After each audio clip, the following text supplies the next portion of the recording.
Torture chamber में चाबुक से विरोधियों की चमड़ी उधेड़ने वाला,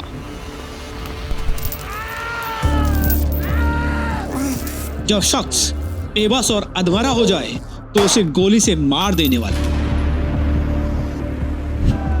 टॉर्चर चैम्बर का मालिक, ड्रग्स का बादशाह, आईएसआई और लश्कर-ए-तैयबा से हथियारों की सप्लाई लेने वाला,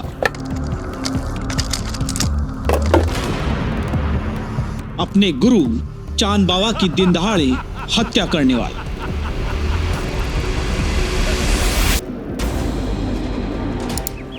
इलाहाबाद या कहें प्रयागराज का एक ऐसा शख्स जिसके नाम से 1980 और 90 के दशक में प्रयागराज कांप उठता था, जिसके इशारे पर राजूपाल जैसी हत्याएं होती थी, जिसके पास ब्रिटिश बुलडॉग, रिवॉल्वर और विदेशी पिस्तौल पाकिस्तान से होती हुई हिंदुस्तान आसानी से पहुंच जाती थी। प्रयागराज के चकिया मोहल्ले से निकला वो खूंखार माफिया, आतंकी बाहुबली, जिसकी अपराध की कुंडली में सैकड़ों हत्याएं, अपहरण, रंगदारी, फेक करेंसी और पाकिस्तानी हथियारों का जाल बिछा था, जिसका नाम सुनते ही पुलिस वाले कांप उठते थे। आज हम उस बाहुबली के अपराध की कुंडली खोलेंगे। आज के एपिसोड में बात होगी बाहुबली माफिया अतीक अहमद।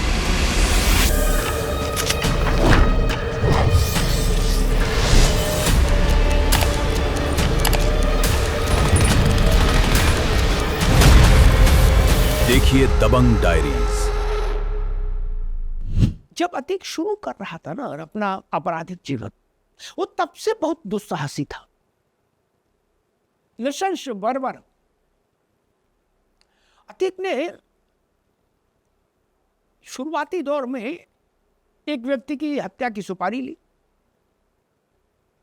वो व्यक्ति मुंबई में था, अपने लोगों को भेज के मुंबई से बुलवा लिया। चाहता तो मुंबई में मार देते, बात खत्म, बोले ना इलाहाबाद लाओ। तब प्रयागराज में इलाहाबाद था नाम, इलाहाबाद आ गए। फिर उसको इसने अपने अड्डे पर रखा अतीक ने, और उसके शरीर की पूरी चमड़ी उस तरह से उधलवाई, समझ रहे ना आप, जैसे जानवर की चमड़ी हटाई जाती है मरे हुए जानवर की, वैसे जिंदा व्यक्ति की चमड़ी सारी उधलवाई। और उसके बाद जब वो लोथड़ा हो गया तो उसको ले जाके इलाहाबाद के एक चौराहे पर रख दिया, और पुलिस कप्तान को फोन करके बताया कि चौराहे पर तुम्हारे लिए एक हमने तोहफा रख दिया। ये स्थिति कसारी मसारी से जीवन यात्रा जिसकी शुरू हुई, वो अतीक दशकों तक उत्तर प्रदेश में बर्बरता का प्रतीक बना रहा, बर्बरता का। अतीक को लेकर एक चीज और ध्यान रखिए, संभवतः वो इकलौता ऐसा अपराधी होगा उत्तर प्रदेश का जिसके विरुद्ध हाई कोर्ट के लगभग 10-11 जजेस ने अलग अलग समय पर अपने को अतीक के विरुद्ध जो मामले थे उनमें सुनवाई करने से अलग कर लिया, मारे खौफ के। मतलब उसके डर से सत्ता डरे, उसके डर से सिस्टम डरे, उसके डर से अदालत डरे। सोचिए क्या स्थिति थी। इसीलिए वो कहता था कि मैं सरकारों को जेब में लेके चलता हूं। 10 अगस्त 1962 को प्रयागराज के चकिया में एक साधारण घोड़ा टांगे चलाने वाले हाजी फिरोज अहमद के घर जन्मा अतीक 55 से ही बवाली था। स्कूल की पढ़ाई 10वीं में छोड़ दी थी। 17 साल की उम्र में यानी साल 1979 में उसने अपने जीवन की पहली हत्या की। मोहम्मद इस्लाम नाम के शख्स को बेरहमी से मार डाला। बस यही से शुरू हुआ उसका खूनी सफर। और फिर 1983 में दूसरी हत्या। फिर ठेकेदारी, रंगदारी, फिरौती, जमीन हड़पना, किडनैपिंग का धंधा अतीक अहमद ने देखते ही देखते शुरू कर दिया। 1980-90 के दशक में अतीक ने प्रयागराज में खौफ का साम्राज्य खड़ा कर लिया। उसका गुरु था शौक इलाही उर्फ चांद बाबा। लेकिन 1989 में चुनावी टिकट को लेकर झगड़ा हुआ। अतीक ने दिन दहाड़े अपने गुरु चांद बाबा की हत्या कर दी। चांद बाबा की लाश पर कदम रखकर अतीक ने प्रयागराज पर कब्जा कर लिया। अतीक का खौफ इतना हो गया था कि लोग डर के मारे उसका नाम लेने से भी कांपते थे। चकिया में उसका एक आलीशान घर था जहां से वो ड्रग्स का कारोबार चलाता था। चरस, अफीम, हशीश, टॉर्च पाउडर, लोग दूर दूर से चकिया आते थे अतीक से ड्रग्स खरीद। और इस पूरे कारोबार में अतीक अकेला नहीं था, उसका छोटा भाई अशरफ उसका दाहिना हाथ था। अशरफ की गुंडे की कहानियां और भी भयानक थी। 1996 की बात है जब सिविल लाइंस में अशोक साहू नाम के शख्स से पार्किंग को लेकर बहस हो गई। पता चला कि वो अशरफ है तो साहू डर गया और अतीक से माफी मांगी, लेकिन अतीक को यह बुरा लगा। 2 दिन बाद ही 19 जनवरी 1996 को अशरफ ने अशोक साहू की हत्या कर दी। अतीक की शह पर पुलिस ने अशरफ को चंदौली में फर्जी गिरफ्तारी दिखा दी, लेकिन बाद में सबूत पुलिस के सामने आए। अतीक ने केस CBCID को ट्रांसफर करवा लिया, फिर भी वो बच नहीं पाया। अतीक अहमद एक लंबे अरसे तक उत्तर प्रदेश में दहशत और आतंक का पर्याय रहा। और मुश्किल ये कि अपने चरमोत्कर्ष के काल में अतीक व्यवस्था को अपनी जेब में रख के चलता था, सिस्टम को अपनी जेब में रख के चलता था। आप उसकी हैसियत का, उसके भौकाल का अंदाज इस बात से लगाइए कि मुलायम सिंह यादव के कद का नेता, मंच पर उत्तर प्रदेश के मुख्यमंत्री, देश का सबसे बड़ा राज्य, और अतीक अपने कुत्ते को लेकर आ गया मंच पर। एक हाथ से कुत्ते की जंजीर पकड़ी, एक हाथ मूंछ पर, और मुलायम सिंह यादव से कहा कि हमारे कुत्ते से हाथ मिलाओ। अब कुत्ते की तो 4 टांगे हैं, हाथ उसमें कौन सा है तो कोई जानता ही नहीं। एक टांग उठा के दे दी उनके हाथ में और उनको हाथ मिलाना पड़ा। ये रंगबाजी, ये अंदाज अतीक से पहले किसी अपराधी का नहीं था, जो इतना दुस्साहस कर ले कि अपने कुत्ते की टांग मुलायम सिंह के कद के नेता के हाथ में दे दे सार्वजनिक मंच पर। इसके बाद कुछ बचता है? जो वहां कई हजार सिक्योरिटी के लोग, पुलिस और तमाम रहे होंगे सरकारी अधिकारी, उनके मन में अतीक को लेकर एक मैसेज साफ हो गया होगा कि अतीक का मतलब सत्ता और सरकार। यहां से हौसला बढ़ा। इस गुंडे का वाकया इलाहाबाद सिटी के एसपी रहे लालजी शुक्ला एक मीडिया संस्थान को दिए इंटरव्यू में बताते हैं कि जब भारी सुरक्षा बल के साथ हम अतीक को गिरफ्तार करने के लिए चकिया गए और जब अतीक के कार्यालय पहुंचे तो वो वहीं बैठा था। लालजी शुक्ला के साथ सिटी एसपी भी थे। लालजी शुक्ला ने अतीक अहमद से कहा कि आप गिरफ्तार किए जाते हैं। अतीक अहमद ने इसके जवाब में कहा कि लीजिए साहब, हम गिरफ्तार हैं, आपका आदेश। अतीक के सामने CRPF के एक IG साहब वर्दी में बैठे हुए थे। वो तत्कालीन रक्षा मंत्री मुलायम सिंह यादव से अपने बेटे की सिफारिश कराने के लिए अतीक के पास आए थे। उस वक्त वो लालजी शुक्ला से असहज से हो गए थे, लेकिन लालजी उन्हें कुछ नहीं कह सके और अतीक को वहां से गिरफ्तार कर चल दिया। ये सिलसिला यूं ही चलता रहा और 2007 में महमूदाबाद के बिसोना रोड पर एक मदरसे से 2 लड़कियों को उठवा लिया गया और उन लड़कियों से रेप का आरोप अशरफ पर आया, लेकिन अतीक ने सब कुछ दबा दिया। FIR तक दर्ज नहीं हुई। शहर में अफवाह थी कि अशरफ के लिए हत्या करना और लड़कियों को उठवाना रोजमर्रा की बात थी और सब अतीक की शह पर होता था। अतीक सिर्फ गुंडा नहीं था, वो गरीबों का भी असली सरकार था। चकिया की सुल्ताना नाम की महिला ने एक मीडिया संस्थान को बताया कि अतीक के पास हम शौक से नहीं जाते थे। अगर पुलिस थाने से हमें बेइज्जत करके नहीं भगाया जाता, सरकारी अस्पताल में बच्चों का इलाज हो जाता और बेटी की शादी में मदद मिल जाती तो हम अतीक के पास नहीं जाते, कभी नहीं जाते। हर मुश्किल हालात में अतीक अहमद हमारी मदद करता था, मगर वो मदद देने के लिए पहले लोगों के उसी के जरिए बेबस किया जाता था, जिससे सोसाइटी में ये मैसेज जा सके कि अतीक अहमद एक माफिया नहीं बल्कि मसीहा है। अतीक अहमद को जब मैं याद करता हूं तो कई घटनाएं मेरे जहन में कौंधती हैं। राजू पाल की जब हत्या हुई थी, दरअसल अतीक के काम करने का जो तरीका रहा ना, वो शुरुआत से ये रहा कि ऐसा कांड करो जिसमें मरे चाहे एक, लेकिन लाखों करोड़ों लोग उसको देखकर खौफ में आ जाएं। ये उसके काम करने की शैली थी। उसने राजू पाल नाम के विधायक को, नौजवान विधायक को जब मारा तो सैकड़ों गोली मारी, चलाई। राजू पाल को लेके उसके सहयोगी लोग अस्पताल भागे।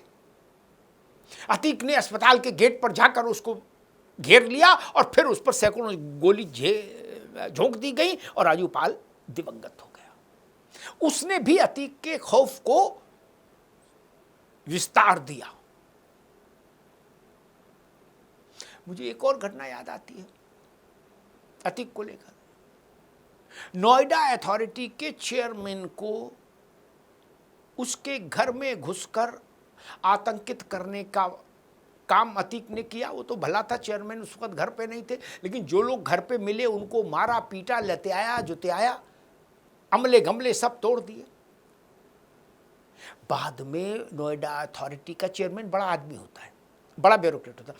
वो ब्यूरोक्रेट एफआईआर नहीं दर्ज करवा पाया अतीक के खिलाफ। लखनऊ से कहा गया, अरे छोड़ो, जाने दो, हम तुम्हारा ख्याल रखेंगे, ये मुकदमा में ना पड़ो। ये स्थिति मुख्तार और अतीक, लेकिन इन दोनों के काम करने की शैली अलग थी। अतीक खौफ ज्यादा पैदा करता था। एक बार अतीक ने 2-2.5 दर्जन पुलिस वाले गिरफ्तार कर लिए, बंद कर लिए। तब भी मुख्यमंत्री मुलायम सिंह जी थे, संभवतः उनको चिरौरी करनी पड़ी कि अरे भाई तुम्हें हमारी कसम, पुलिस को तो छोड़ दो यार, पुलिस को गिरफ्तार तो ना करो। तब बड़ी मुश्किल से जाके पुलिस वाले छूटे अतीक के चंगुल से। एक और किस्सा अतीक अहमद से जुड़ा हुआ सामने आता है। उत्तर प्रदेश के पूर्व डीजीपी और वर्तमान राज्यसभा सांसद रजलाल ने अतीक अहमद को लेकर एक इंटरव्यू में कहा कि अतीक ने अपने दुश्मनों के लिए टॉर्चर चैम्बर बना रखा था, जहां वो चाबुक से अपने दुश्मनों की चमड़ी उधेड़ता था। जब शख्स अधमरा हो जाता तो वो उसे गोली मार देता। पूर्व डीजीपी रजलाल ने खुद बताया कि अतीक डीएम के दफ्तर में बैठकर एलिवाई बनाता था और उसके शूटर कचहरी में हत्या कर देते थे। फिर जब अतीक अहमद माफिया से मान्य बनने के रास्ते पर आया तो उसके अपराध के किस्से बदल गए। 1989 में अतीक ने पहली बार इलाहाबाद पश्चिम से निर्दलीय विधायक का चुनाव लड़ा था और जीत गया। मंडल कमंडल की राजनीति के दौर में उसने मुसलमानों के बीच जकात बांटकर खुद को हमदर्द साबित किया। 1996 में समाजवादी पार्टी में शामिल हुआ। मुलायम सिंह यादव ने उसे संरक्षण दिया और ये बातें हम नहीं बल्कि यूपी के पूर्व डीजीपी रजलाल बताते हैं। मगर फिर साल 1998 में अतीक अहमद सपा से निकाला गया और वहां से निकलते ही वो अपना दल में चला गया। इसके बाद 2002 में फिर इलाहाबाद पश्चिम से जीता, मगर साल 2004 में अतीक अहमद को समाजवादी पार्टी ने एक बार फिर से फूलपुर से लोकसभा चुनाव में उम्मीदवार बनाया। ये वही फूलपुर है जहां से जवाहरलाल नेहरू सांसद रह चुके हैं और सपा में वापसी के बाद अतीक अहमद को यहां से भी जीत मिली। ये वो दौर था जब अतीक अहमद का राजनीतिक दबदबा हावी था। 2004 से लेकर साल 2008 तक अतीक अहमद राजनीतिक रूप से काफी प्रभावी रहा, लेकिन इसके बाद वो कभी चुनाव नहीं जीत पाए। साल 2008 में जब अतीक अहमद जेल में बंद था और केंद्र में कांग्रेस की सरकार थी, तब संसद में अमेरिका भारत परमाणु करार पर मुलायम सिंह की पार्टी लाइन को तोड़ते हुए और मनमोहन सिंह सरकार के खिलाफ अतीक अहमद ने वोट दिया। 2004 में सपा में अतीक अहमद की फिर से वापसी हुई और फूलपुर लोकसभा सीट से सांसद बन गया। लेकिन सियासत में भी उसकी वफादारी हितों के साथ बदलती रही। अतीक को मैंने दो मुख्यमंत्रियों से डरते देखा। एक मायावती से, ये मेरा व्यक्तिगत अनुभव है उस समय का।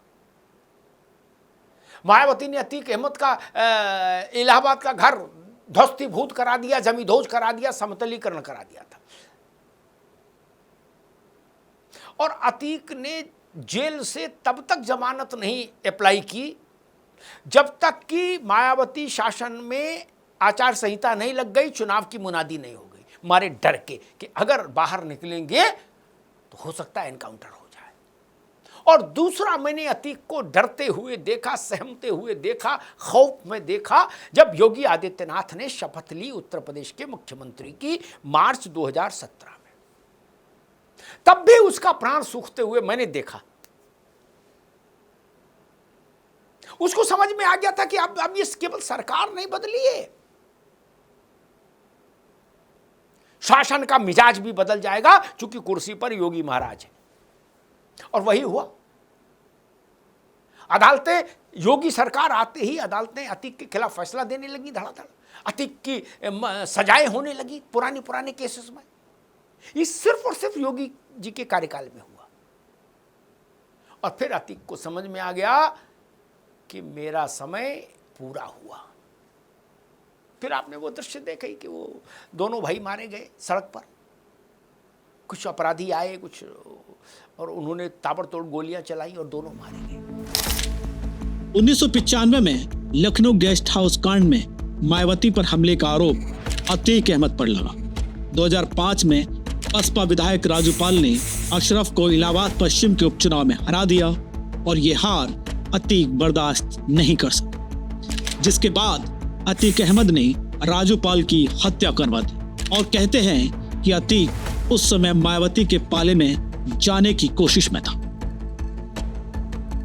2008 में संसद में अमेरिकी भारत परमाणु करार पर मुलायम की पार्टी लाइन तोड़ी और मनमोहन सरकार के खिलाफ वोट दिया। कहते हैं कि मायावती के साथ जाने की कोशिश थी, मगर 2014 में बीजेपी के उभार के बाद अतीक अहमद के दबदबे के अंत की शुरुआत हो जाती है। 2019 में अतीक अहमद ने बनारस से प्रधानमंत्री नरेंद्र मोदी के खिलाफ चुनाव में पर्चा भरा था, लेकिन उस चुनाव में अतीक अहमद को महज 855 वोट ही मिले थे। अतीक का सबसे खतरनाक चेहरा था उसका पाकिस्तान से कनेक्शन। यूपी पुलिस की चार्जशीट और अतीक के कबूलनामे के मुताबिक उसका आईएसआई और लश्कर तैयबा से सीधा रिश्ता था। उसने पुलिस को बताया कि मेरे पास हथियारों की कमी नहीं है, आईएसआई और लश्कर तैयबा से मेरे संबंध हैं। पाकिस्तान से ड्रोन के जरिए पंजाब बॉर्डर पर हथियार गिराए जाते हैं।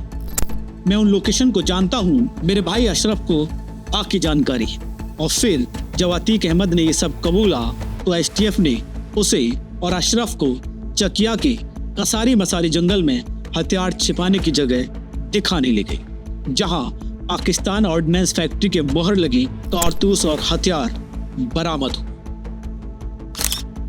जम्मू कश्मीर के पूर्व डीजीपी एसपी वैद्य बताते हैं कि अतीक के पास ब्रिटिश बुलडॉग रिवॉल्वर और वॉल्थर P88 जैसी विदेशी पिस्तौल भी थी। इसके अलावा पूर्व डीजीपी डॉक्टर विक्रम सिंह भी कई इंटरव्यू में ये बताते हैं कि उमेश पाल हत्याकांड में भी आईएसआई के भेजे हथियार इस्तेमाल हुए थे। 2016 में नोटबंदी के वक्त भी उसके नाम फेक करेंसी और ड्रग्स के रैकेट का जिक्र हुआ था। हालांकि चार्जशीट में इसका कोई भी सीधा उल्लेख नहीं मिला, लेकिन 2021 में यूपीएसटीएफ और रॉ के ज्वाइंट ऑपरेशन में जीशान कमर नाम के आतंकी ने इस बात का खुलासा किया कि 2017 में अशरफ ने उसके पासपोर्ट के लिए लेटर लिखा था। सोचिए, ऐसा अपराधी जिससे अपने समय में सरकारें डरती हों, जिससे अपने समय में अदालतें डरती हों, सिस्टम कांपता हो, ब्यूरोक्रेट्स थर-थर कांपते हो, और वो बिल्कुल मदमस्त हाथी की तरह डोलता फिरे अपराध जगत में। आप ये समझ लीजिए कि अतीक अहमद ने मेरे ख्याल से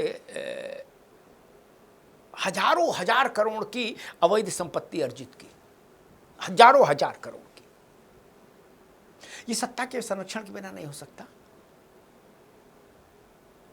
अतीक विधानसभा में गए, लोकसभा में गए, जनसभा में गए, सारी सभाओं में जाने लगे, नेता हो गए अतीक।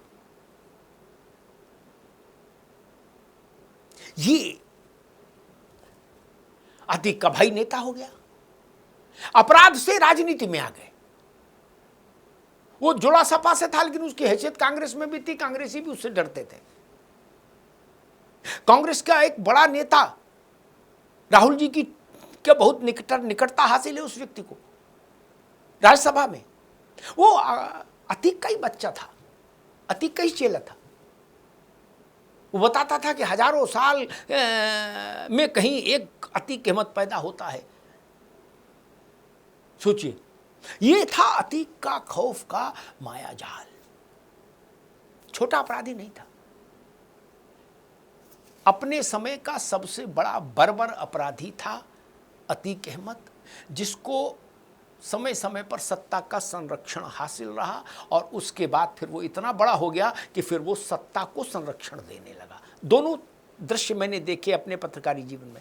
अतीक को सत्ता संरक्षण कैसे दे रही वो, और फिर अतीक सत्ता को संरक्षित कैसे कर रहा, ये दोनों दृश्य मैंने देखे हैं अपनी आंखों से। अतीक के खिलाफ 100 से ज्यादा मुकदमे थे। हत्याएं, अपहरण, रंगदारी, अवैध हथियार, इन सब मामले में आपराधिक मुकदमे दर्ज थे, जिसमें से 2016 में कृषि विश्वविद्यालय के स्टाफ के साथ मारपीट, 2018 में कारोबारी मोहित जायसवाल को अगवा कर देवरिया जेल में जबरन प्रॉपर्टी पर साइन करवाना, लेकिन राजनीतिक संरक्षण के कारण वो बचता रहा। 2017 में जब यूपी में योगी आदित्यनाथ की सरकार आई और जीरो टॉलरेंस की पहल योगी सरकार ने शुरू की, तो अतीक जैसे आतंकी कांपने लगे और खुद सूबे के मुख्यमंत्री योगी आदित्यनाथ ने विधानसभा में कहा कि मैंने आतंकियों को मिट्टी में मिलाने का काम करूंगा।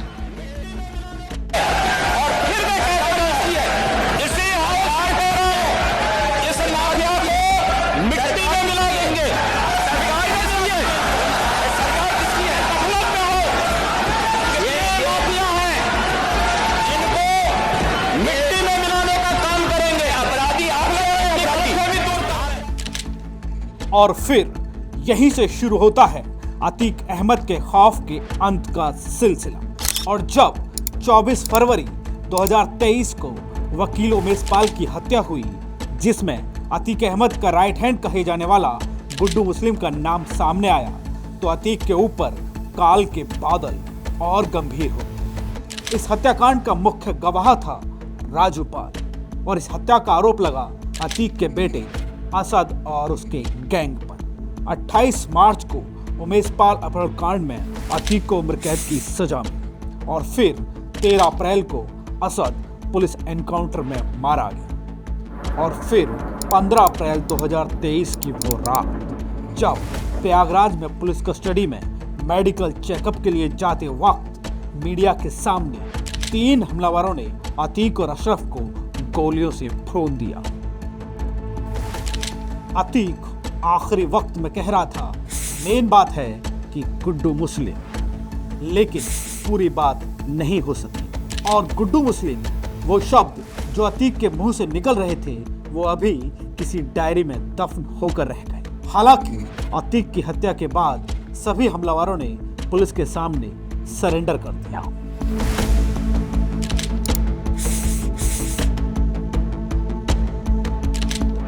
अतीक का अंत उसी चकिया में हुआ, उसके आलीशान घर और कब्रिस्तान के बीच, जिसकी दूरी महज 1 किलोमीटर हो। 16 अप्रैल को अतीक और अशरफ को उसी कब्रिस्तान में दफनाया गया। कुछ दिन पहले ही अतीक के बेटे असद को भी वही दफनाया गया था। हालांकि उसके 2 नाबालिग बेटे अमान और इज़म बाल संरक्षण केंद्र में हैं और 2 बेटे उमर और अली फिलहाल जेल में। मगर अतीक अहमद की पत्नी शाइस्ता सालों से फरार चल रही है और उसकी फरारी के किस्से गुड्डू मुस्लिम से जोड़कर देखे जा रहे हैं, क्योंकि दोनों कहां हैं ये किसी को पता नहीं चल पा रहा। अतीक अहमद का सफर 1979 की पहली हत्या से शुरू हुआ था और 2023 की पुलिस कस्टडी में हत्या पर खत्म। अतीक अहमद माफिया था, सांसद था, विधायक था, गरीबों का सहारा था और खौफ का साम्राज्य भी था। प्रयागराज के चकिया से शुरू हुई उसकी पूरी कहानी पूरे यूपी की अपराध और सियासत की कहानी बन गई। योगी सरकार ने माफिया राज को खत्म करने की जो बात सदन में कही थी वो लगभग पूरी होती हुई भी दिखाई दे रही है, लेकिन चकिया आज भी वो सफेद कुर्ते वाले शख्स की यादों से भरा पड़ा है जो मुस्कुराते हुए घूमता था, लेकिन उसके पीछे खून और खौफ की नदी बहती थी। तो ये थी अतीक अहमद की कहानी, जो सफेद पोशाक से तो शुरू होती है मगर अपराध के लाल धब्बों से एक मौत पर जाकर खत्म होती है। ऐसे ही तमाम किस्सों के लिए आप राष्ट्रवाणी को सब्सक्राइब कर लीजिए। मिलेंगे अगली नई स्टोरी में।